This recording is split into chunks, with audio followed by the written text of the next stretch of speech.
तमाम दुनियार মানুষদেরকে মহান আল্লাহ তাআলা জানায়া দেন, ও দুনিয়ার ঈমানদার মুসলমান বান্দা বান্দীরা, আমি আল্লাহর নিয়ামত পাওয়ার পর কোন মুসলমান বান্দা বান্দির মুখ থেকে একবার আলহামদু শব্দ উচ্চারণ হয়।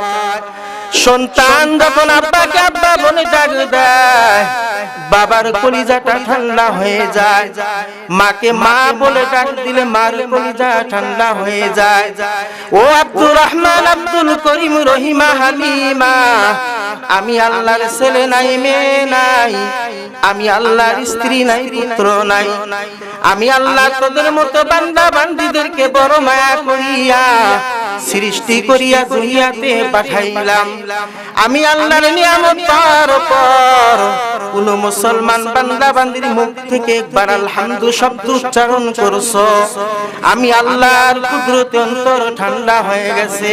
আমি আল্লাহ তোদের জন্য জান্নাতের 8টি দরজা খুলে দিলাম। সুবহানাল্লাহ। যত প্রশংসা করবেন আল্লাহ তাআলা নিয়ামতকে বাড়ায় দিবেন। যাই হোক, আমি আপনাদের সামনে কিছু কথা বলবো। আল্লাহ তৌফিক দিলেন যে রোজা কাকে বলে, ঈদ, আজকে ঈদের দিন ঈদ কাকে বলে, ঈদুল ফিতর কাকে বলে, রমজানের কিছু ফজিলত আলোচনা করব। শাওয়াল মাসের 6টা রোজা সম্পর্কে আলোচনা করে আমি আমার আলোচনা শেষ করব ইনশাআল্লাহ। এবার আসেন, রোজা এটি হলো ফারসি শব্দ, আরবিতে সওম বলা হয়।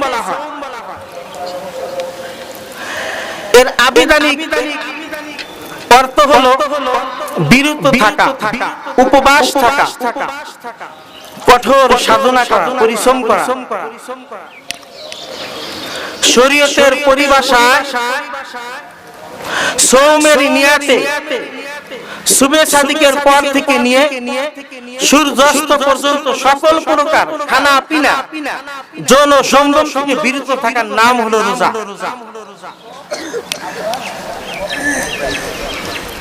দেখুন, আমরা জানি রোজা কাকে বলে, নামাজ কাকে বলে, হজ যাকাত সম্পর্কে পড়ায় মানুষের ধারণা আছে। কিন্তু জাহিলিয়াতের যুগে দিন বুঝতো না, নামাজ কি জিনিস এটাও বুঝতো না, রোজাও বুঝতো না। জাহিলিয়াতের যুগে এক ইমাম সাহেব মসজিদে বয়ান করতেন রমজান সম্পর্কে। রোজা যেরকম আমি রোজা শাব্দিকত্ব পারিভাষিকত্ব বললাম, মসজিদে ইমাম সাহেব বয়ান করতেছেন রমজান মাস আসলে সারাদিন খানা পিনা করা যাবে না, শেষ রাতে খানা খেতে হবে, তারাবি নামাজ পড়তে হবে, এই করতে হবে, সেই করতে হবে। জাহিলিয়াতের যুগ এক মূর্খ লোক চিন্তায় পড়ে গেল যে সর্বনাশ, রমজান মাসে রোজা আসলে তো অনেক কষ্ট করতে হবে। ইমাম সাহেব বয়ান করছেন যে কথার পর অমুক দিন রোজা, বা শনিবার বা মঙ্গলবার বা 5 দিন সময় আছে। মূর্খ লোকটা করছে কি, আগে মানুষে হাল চাষ করতো গরু দিয়ে, তাদের ভিতর লাঙ্গল আর জল নিয়ে হাল বইতে যাচ্ছে। শুক্রবার তো বয়ান শুনছি ইমাম সাহেবের কাছে, রমজান মাস আসলে না খেয়ে থাকতে হবে, তারাবি নামাজ পড়তে হবে, কষ্ট করতে হবে। এবার ওই মূর্খ লোকটা লাঙ্গল আর জল কাঁধে নিয়ে গরু নিয়ে হাল বনের জন্য যায়। যাইতে যাইতে দেখে এক লোক বিশাল একটা হাতির উপর উঠে আসতেছে। ওই লোক কোনদিন হাতিও দেখে নাই। এবার বলতেছে, ভাই তুমি কোন জায়গায় যাও? কথার কথা বলতেছে, গামারিয়াতে যাই। এবার বলল, ভাই তোমার নাম কি? সে বলল, আমার নাম রমজান আলী। ওই মূর্খ লোক কয়, বেটা তোরই তো আমি খুঁজতেছি, তোরের জন্যই তো আমি এত পেরেশানিতে আছি। তুই যদি আমাদের এলাকায় যোগস, আমাদের না খেয়ে থাকতো। ইমাম সাহেব বয়ান করছে। এবার তার লাঠি নিয়ে ও হাতিওয়ালার পিঠে বলছে, গামারিয়াতে ঢুকতে পারবি না, এদিকে দৌড়া। চলে গেছে। তারপরের দিন ইমাম সাহেবের সাথে সাক্ষাৎ করে বলতেছে, ইমাম সাহেব আপনি যে বয়ান দিয়েছিলেন রমজান আসবে, এই রমজান আলী আর আসবেন, আমি পিঠে খাবে। আমার বলার উদ্দেশ্য হলো ঘটনাটা যে আগের মানুষ মূর্খ ছিল, বোঝে নাই। এখন মানুষ দিনদার, নামাজ হজ যাকাত সব কিছু বুঝি আমরা, আলহামদুলিল্লাহ, ঠিক কিনা বলেন? আমরা সব কিছু জানি বুঝি, দিনের জ্ঞান অনেক মানুষের আছে।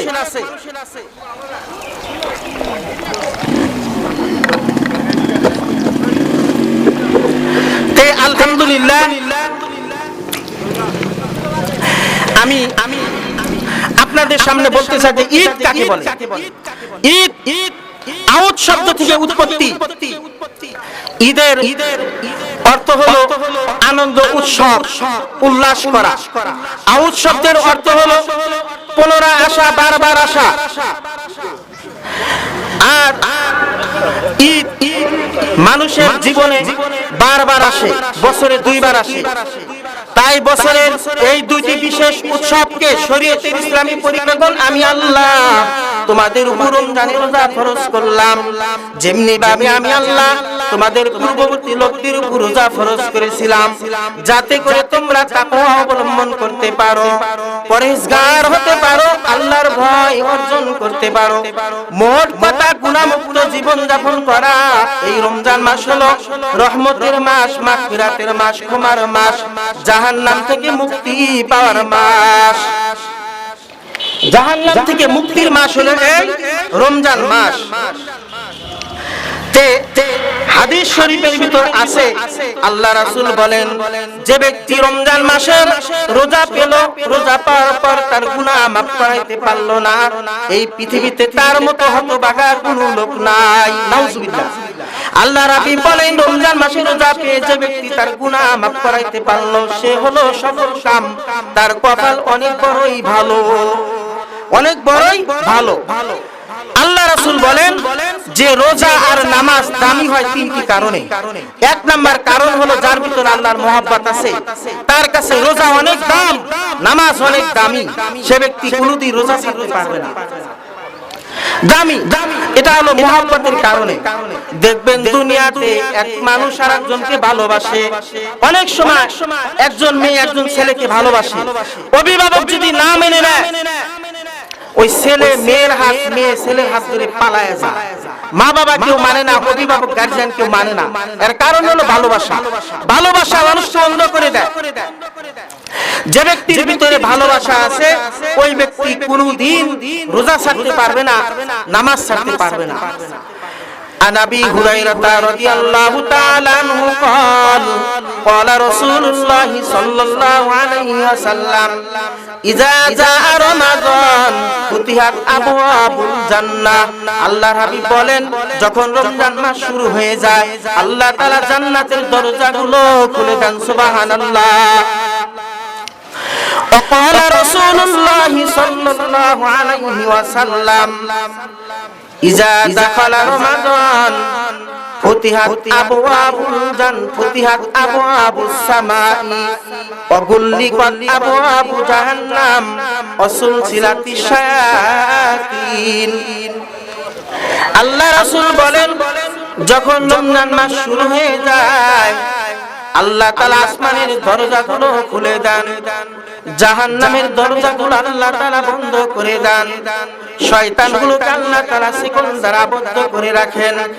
আসমানের দরজা খোলার অর্থ হলো, আল্লাহ রাসূল বলেন, আসমানের দরজা খুলে দেন মানে রোজাদার যখন যে অবস্থা আল্লাহর কাছে হাত বাড়ান, আল্লাহ তাআলা রোজাদার হাত খালি হাতে ফেরত দেন না। সুবহানাল্লাহ। আল্লাহ রাসূল বলেন, যখন কোন উম্মত রোজার ইফতারিকে সামনে নিয়ে ইফতারির মুহূর্তে আল্লাহর দরবারে হাত বাড়ায় দোয়া করে, আল্লাহ তাআলা ওই রোজাদারের হাত খালি হাতে ফেরত দেন না, খালি হাতে ফেরত দেন না। আল্লাহ রাসূল বলেন, ইন্নাল্লাহ তাআলা ফারাযা সিয়ামা রমাযান ওয়া সানানতু লাকুম কিয়ামাহু ফামান সামাহু ওয়া কামাহু ঈমানা ওয়া ইহতিসাবান খরাজা মিন যুনুবিহি কায়াউমি ওয়ালাদাতু উম্মুহু আও কামা ক্বালা আলাইহিস সালাতু ওয়াস সালাম। নবীজি বলেন আল্লাহ তাআলা রমজানে রোজা ফরজ করেছেন, আমি নবী তোমাদের জন্য তারাবি নামাজ সুন্নাত করলাম। যে ব্যক্তি রমজানে রোজা রাখবে, তারাবি নামাজ পড়বে, আল্লাহ তাআলা এমন করে তাকে নিষ্পাপ বানায় দিবেন সে যেন মাত্রই তার মার পেট থেকে ভূমিষ্ঠ হলো। সুবহানাল্লাহ। আমরা তারাবি নামাজ পড়েছি, রমজানে রোজা রেখেছি, কোরআন তেলাওয়াত করেছি। এই রমজানে রোজা আর কোরআন শরীফ আল্লাহর দরবারে কিয়ামতের দিন প্রার্থনা করবে, সুপারিশ করবে বান্দার জন্য। আসসিয়ামু ওয়াল কুরআনু ইয়াশফাআনি লিল আবদি ইয়াউমাল কিয়ামা। নবীজি বলেন রমজানের রোজা আর কোরআন শরীফ কিয়ামতের দিন বান্দা বান্দির জন্য আল্লাহর দরবারে সুপারিশ করবে। ইয়াকুলু সিয়ামু আই রাব্বি মানাতু তাআমা ওয়াশ শাহাওয়াতি বিন নাহার ফায়াশফিনি ফিহি। রমজানের রোজা বলবি আল্লাহ তোমার বান্দা বান্দীদেরকে আমি দিনের বেলা খাইতে দেই নাই, যৌন সঙ্গম থেকে আমি আল্লাহ তাদেরকে আমি বিরত রাখছি, তাদেরকে আমি তাদের সপক্ষে সুপারিশ করতেছি, তুমি আমার সুপারিশ কবুল করে নাও। ওয়া ইয়াকুলুল কুরআন মানাতুন নাওমা বিল লাইল ফায়াশফিনি ফিহি ফায়াশফাআন। কোরআন বলবি হে আল্লাহ তোমার বান্দা বান্দীদেরকে আমি রাতের বেলা ঘুমাইতে দেই নাই, তারা নামাজ পড়েছে, আমাকে তেলাওয়াত করেছে, তাদের ঘুম থেকে আমি বিরত রাখছি, আমি তাদের সপক্ষে সুপারিশ করতেছি তোমার কাছে, তুমি আমার সুপারিশ কবুল করে নাও। আল্লাহ রাসূল বলেন উভয়জনের সুপারিশ আল্লাহর দরবারে কবুল হয়ে যাবে। সুবহানাল্লাহ। কবুল হয়ে যাবে উভয়জনের সুপারিশ। কোরআনও সুপারিশ করবেন, রমজানে রোজাও সুপারিশ করবে। এবার আল্লাহ রাসূল বলছেন লিসাইমি ফারহাতানে ফারহাতুন ইনদা ফিতরিহি ওয়া ফারহাতুন ইনদা লিকাই রাব্বিহি। আল্লাহর হাবিব বলেন রোজাদারদের জন্য দুটি খুশির সময়। একটা হলো যখন রোজাদার ইফতার করে তখন, দুই নাম্বার খুশির সময় যখন রবের সঙ্গে সাক্ষাৎ হবে। যখন আপনারা ইফতার করেন ওই মুহূর্তে অনেক আনন্দ লাগে, এক গ্লাস পানি দিয়ে কেউ ইফতার করে তারপরেও তার অনেক ভালো লাগে, অনেক আনন্দ লাগে, খুশি লাগে। দুই নাম্বার যখন বান্দাটা যখন আল্লাহ তাআলার সঙ্গে সাক্ষাৎ হবে, দিদার হবে, ওই মুহূর্তে আল্লাহ তাআলা বান্দা অনেক খুশি হয়ে যাবেন। এক পর্যায়ে আল্লাহ তাআলার বান্দা বলবেন আল্লাহ আল্লাহ তোমাকে আমরা দেখতে চাই, তোমার দিদার লাভ করতে চাই। যখন আল্লাহ পাকের সঙ্গে দিদার হবে, সাক্ষাৎ হয়ে যাবে, বান্দা এত খুশি হইবেন, এক পর্যায়ে আল্লাহ বলবেন হে আমার বান্দা বান্দিরা তোমরা তোমাদের যার যার জায়গায় চলে যাও। এবার বান্দা বান্দিরা বলবে আল্লাহ মাত্রই তো আমরা তোমার সামনে আসলাম, আমরা তো মাত্র আপনার সামনে আসলাম। আল্লাহ বলবেন না না 40,000 বছর পার হয়ে গেছে, তোমরা আমার সামনে আসছিলা, এখন তোমরা চলে যাও। বান্দা কোনই টের পাবে না, বান্দা কান্না করতে করতে যার যার জায়গায় চলে যাবে, আর ভালো সময়টা অতি তাড়াতাড়ি চলে যাবে। দেখবেন মানুষ যখন বিপদে থাকে, অসুস্থ হয়, তখন ওই সময়টা কাটতে চায় না, আর যখন মানুষ আনন্দিত হয়, সুখে থাকে, তার সময়টা অতি তাড়াতাড়ি চলে যায়। মানুষ টেরই পায় না, বুঝতেও পারে না যে চলে যায়। আল্লাহ রাসূল সাল্লাল্লাহু আলাইহি সাল্লাম বলেন যে আমার উম্মতকে চেনার নিশানা থাকবে দুইটা কিয়ামতের দিন। কিয়ামতের দিন অনেক মানুষ থাকবে, কোটি কোটি মানুষ থাকবে, হিন্দু খ্রিস্টান বৌদ্ধ বিভিন্ন ধর্মের লোক থাকবে। আল্লাহর নবী বলেন কিয়ামতের দিন আমার উম্মতকে চেনার জন্য দুইটা নিশানা থাকবে। এক নাম্বার নিশানা, আমার উম্মতের ওযুর অঙ্গগুলো ঝলমল ঝলমল করবে। ওযুর অঙ্গগুলো দেখেই নবী বুঝতে পারবে এরা হলো আমার উম্মত। যারা পাঁচ ওয়াক্ত নামাজ পড়ে তারা ওযু করে, তাদের ওযুর অঙ্গগুলো ঝলমল করবে। যারা নামাজ পড়ে না, তারা ওযু করে না, তাদের অঙ্গগুলো ঝলমল করবে না। অতএব আমরা পাঁচ ওয়াক্ত সকলেই নামাজ পড়ি। দুই নাম্বার নিশানা হলো আল্লাহ রাসূল বলেন যারা রোজা ছিল, রোজাদারের মুখ থেকে সুঘ্রাণ বের হবে, 1000 মাইল দূর থেকে সুঘ্রাণ বের হবে। সুবহানাল্লাহ। তখন আমি বুঝতে পারবো যে এই লোকটি হলো আমার উম্মত, এই লোকটি হলো আমার উম্মত। 1000 মাইল দূর থেকে রোজাদারের মুখ থেকে সুঘ্রাণ বের হবে। আল্লাহ রাসূল বলেন উম্মতি খামসু খিসালিন লাম তুতাহুন্না ক্বাবলাহুম মিন উম্মাতুম ক্বাবলাহুম। আমার উম্মতকে আল্লাহ তাআলা বিশেষ করে 5টা জিনিস দান করলেন যে ইতিপূর্বে অন্য কোন নবীর উম্মতকে দেন নাই। এক নাম্বার খলুফু ফামিস সাইমি ইনদাল্লাহি মির রিহিল মিস। আল্লাহ রাসূল বলেন রোজাদারের মুখ থেকে সুঘ্রাণ বের হবে। একটি দুর্ঘ্রাণ যে আছে, দুর্গন্ধ, এই দুর্গন্ধটা আমি আল্লাহর নিকট মেশক আম্বর থেকে প্রিয়। সুবহানাল্লাহ। মেশক আম্বর থেকেও সুঘ্রাণ বের হবে। এটা হলো ভালোবাসা মহব্বতের কারণে। কেউ যদি কাউকে ভালোবাসে মহব্বত করে, তার সব কিছুই ভালো লাগে। আর যদি মহব্বত না করে, তার প্রতিটা জিনিস খারাপ লাগে। কিভাবে একজন কবি বলেন দোস্ত আগারি হিমারে গন্ধ না বাসাত, দুশমন আগার আতর মাখে গন্ধ বিবাসাত। যে বন্ধু যদি বায়ু মারে, বায়ুটা বন্ধুর কাছে অনেক ভালো লাগে, বরঞ্চ বলে দোস্ত অনেক ভালো করছো, আর একটু জোরে মারতাম, এরকম।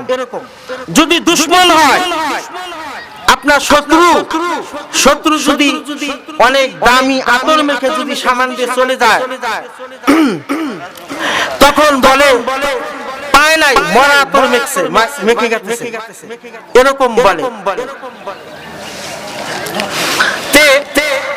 এক নাম্বার হলো রোজাদারের মুখের দুর্গন্ধটা আল্লাহর নিকট মিশক আম্বর থেকে অনেক দামি। দুই নাম্বার হলো আর কাফাত বিরুকুনাত তাকিয়ামত দরবাগুয়া মুসিকালাম সদকিয়ামত বাগজারুদিনা তামাম হামদে লাকা শুকরে লাকা ইয়া জুলমিনান হাজিরিয়া নাজিরিয়া বরহালিমা।